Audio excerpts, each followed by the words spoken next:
What's up, goodie? Welcome back to Tamara Recipes. So let's make some stew peas with salted beef. Let's get right into the video.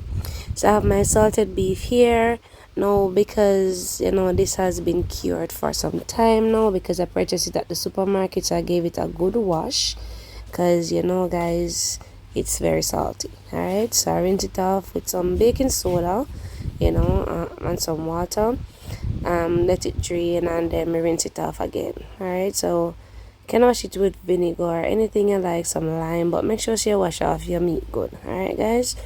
So, or if you are the one who salted your beef, then you wash it before. Alright, guys. So make sure you cook clean meat. So I'm gonna add them to a pot of water now. Now I'm gonna boil mine for 2 times and then I'm gonna pour off that water before I pressure the beef. Alright, guys, so this is very salty, so you can't skip a step here. Alright, so if you like, I could add more beef, but I don't eat the meat in the stew. I just let it flavor the stew. Alright, so guys, this is my piece of choice. I boil my beef twice and I remove the water as I was saying before, so you're not gonna see me showing that step. Alright, so I'm adding some fresh seasoning because I like to season my food as I go along, so I'm adding some water. Then I'm going to cover out the peas and let it pressure, but before I do that, I let it come up to a boil, add my beef, and then the beef and the peas will pressure together so the beef can have that that little color from the peas. Alright, so I do have my chicken stew peas recipe as well, and I also have another stew beef recipe, so I'm gonna link all of those down below where you can check it out. Alright, so let the peas and the beef pressure. Now at this point it's fully pressured, so we're gonna test how tender our meat is. Alright, so test how tender the peas is and how tender the beef is. Alright, so I'm using a fork. So once it is fork tender, then you can move on to the next step, which is to making the stew. Alright, guys, so you use as much peas as you like. Alright, because in my stew I love good amount of peas, but like I don't want too much peas in mine because I'm a very picky eater in a sense. Alright, so I'm gonna transfer this into my Dutch pot because I don't want to make it in the pressure cooker. Alright, so if you don't want to pressure your peas and your beef, or if you don't have a pressure cooker, you could always slow cook yours. Alright, so I transferred to my Dutch pot as I was saying. So I like to use the back of a spoon just to crush some of the peas because as I go along to build the peas or to build the stew peas then. So I love to add a lot of fresh seasoning, so I added some more.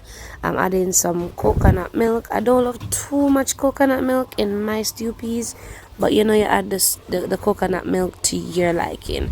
Alright, so I'm adding my spinners of course because me love my spinners in my stew peas. So add as much or as little spinners as you like. Now I'm gonna flavor the pot to my desire. Alright, so what if you want to add less ingredients that I am adding, go ahead and do so. Alright, guys,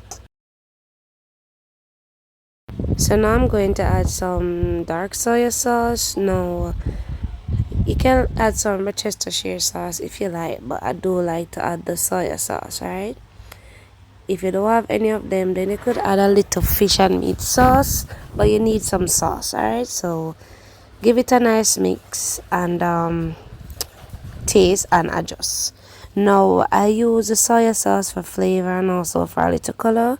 I don't want to add too much of the soy sauce because it has that a lot of sodium in it. So I'm gonna add a little all-purpose season as well, because remember I didn't season my beef and I didn't season the peas, so we need some flavors. Alright, and I didn't add any salt because remember I'm using the salted beef.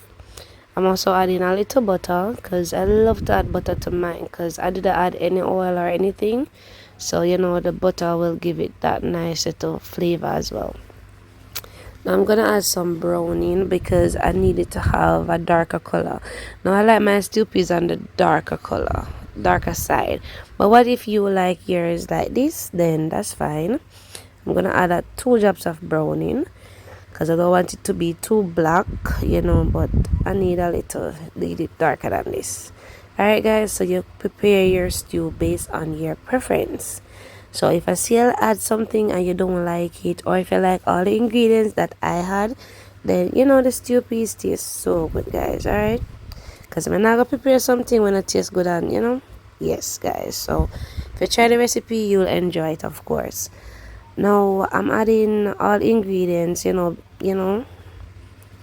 like say every 2 minutes or so. All right, but the spinners need to cook and the stew need to cook until it becomes thick, but you want to stir it occasionally. All right, as you mix, you make sure you mix it properly because it tends to stick. All right, so after I did all my seasoning and the stew piece tastes good, me just have to allow it to cook down and do its thing and let all the flavors mix together.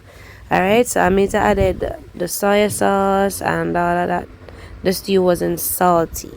Alright, because remember we boiled our beef twice and then we removed the water and add some fresh water to to pressure the peas and the beef. Alright, so at this point it's all done. I shared it out on a plate. I'm having mine with some fried plantains and some lettuce and some white rice.